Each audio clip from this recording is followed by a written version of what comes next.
Let's look at some of the market outlook by the investment bank. The first one is BlackRock.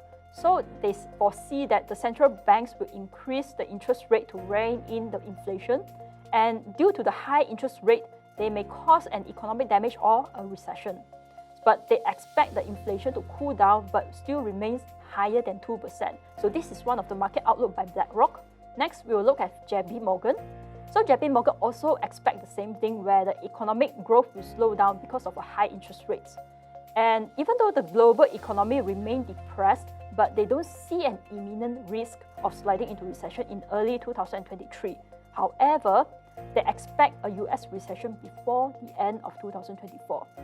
And now let's look at what Goldman Sachs has to say in 2023.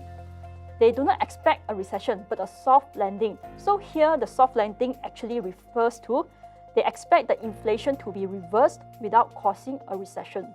So how to do that? First thing is that to slow the demand growth. So here they use the term below potential GDP growth to combat the inflation. And next thing, they also expect the labor market rebalancing, which is the shrinking jobs and workers gap. So in a way that when the job demand drops, there's a shrinking of the job workers gap. And a softer wage growth, that means people has lesser money to spend in a way that it also dampens the inflation problem.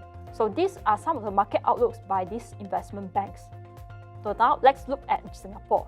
By UOB Private Bank's Dr. Neo, he expects that there will be a high Singapore core inflation. So they expect the inflation to stay elevated for the next few quarters, and the price may continue to rise but at a slightly slower pace.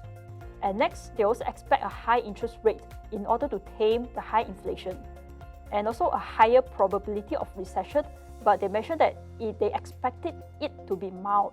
So this is some of the outlooks for Singapore this year. And now, what can we do in high inflation environment?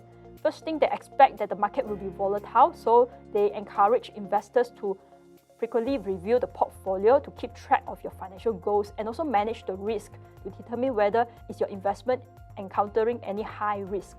And then another thing they also encourage is to diversify, especially into defensive assets. In this article, they actually suggested something like bonds for high yield, which is our Singapore savings bond. And another thing is that they advise to avoid timing market. And one of the strategy that they suggested is dollar cost averaging. And they also advise to stay invested to beat the inflation. It's because when the money is not invested, it may lose the purchasing power.